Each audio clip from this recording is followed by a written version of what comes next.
Hello rising stars, welcome to my channel that is Aura Learning with Simran।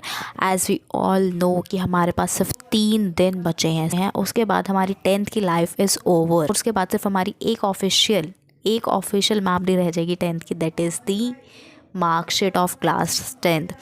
और ये marksheet हमारी पूरी life पर, एज़ वी ऑल नो कि हमारी जितनी भी हमने एजुकेशन क्वालिफ़िकेशन करनी होती है, जॉब अप्लाई करनी होती है, तो 10th की मार्कशीट इज़ इम्पॉर्टेंट। अगर अभी भी किसी की एग्ज़ाम ज़्यादा अच्छे नहीं जा रहे, अभी भी उसके पास एक लास्ट चांस बचा है, दैट इज़ द मैथ्स का एग्ज़ाम। और मैथ्स के एग्ज़ाम में आई नो बहुत सारी डिफ़िकल्टीज़ होती हैं, कईयों की अच्छे से रिवीजन नहीं हो रही होती है, कईयों का भी एनसीईआरटी से कुछ चैप्टर्स पेंडिंग रहते हैं। So no need to worry, this 3 days you have to utilise it very very very well. और हम सबको अपनी एक्सपेक्टेशंस पता है कि हमें क्या करना है, कैसे लाइफ में आगे बढ़ना है। तो ये 3 days अपने आप को बिल्कुल कॉन्सेंट्रेट रखें अपनी स्टडीज़ की तरफ, कोई डिस्ट्रैक्शन ना होने दे। ये 3 days हमारे लिए बहुत मैटर करते हैं। So let's come to the topic. हमारे पास 14 चैप्टर्स हैं एंड 3 days हैं सिर्फ हमारे पास।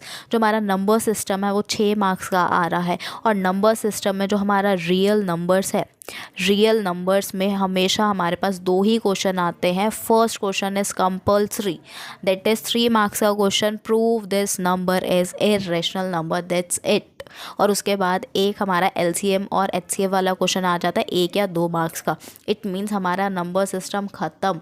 उसके बाद जो पॉलिनॉमियल्स वाला चैप्टर आता है, पॉलिनॉमियल्स में एक क्वेश्चन अल्फ़ा एंड बीटा का डायरेक्ट क्वेश्चन आता है, या नॉर्मल 1/अल्फ़ा प्लस 1/बीटा पूछ सकते हैं, कुछ भी ऐसा ही समथिंग कुछ भी पूछ सकते हैं।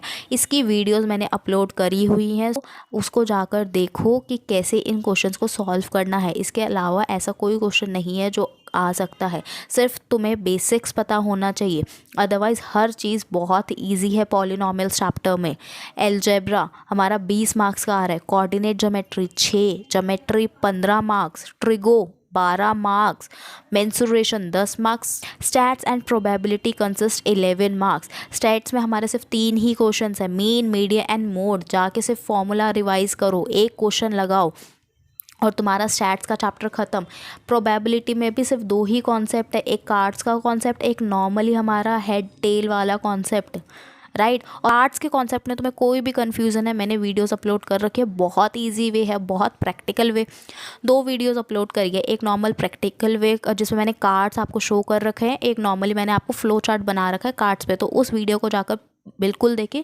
इट मीन्स आज की डेट में आपके 2 यूनिट ख़त्म होने चाहिए, एक नंबर सिस्टम है, एक प्रोबेबिलिटी है। इट मीन्स आपके 17 मार्क्स आज की डेट में ख़त्म होने चाहिए। उसके बाद आप इन यूनिट्स को अपने 3 दिन में डिवाइड करें। अगेन जो आपका लास्ट का डे रहेगा, last day that is 20th मार्च, उसमें आपको 2 सैम्पल पेपर लगाने ही लगाने हैं। अगर आपसे वो सॉल्व नहीं हो रहे तो उनके सॉल्यूशंस देखो, बट एटलीस्ट आपको एनसीईआरटी से हटकर आपको पता चलेगा कि एनसीईआरटी के क्वेश्चन कैसे उसमें उसको घुमाकर क्वेश्चंस दिए जाते हैं। तो एनसीईआरटी के साथ साथ अगर आप 2 सैम्पल पेपर प्रैक्टिस नहीं करके जाओगे तो आपको ऐसा लगेगा पता नहीं कि हमने तो कुछ और पढ़ा था बट कुछ और गया।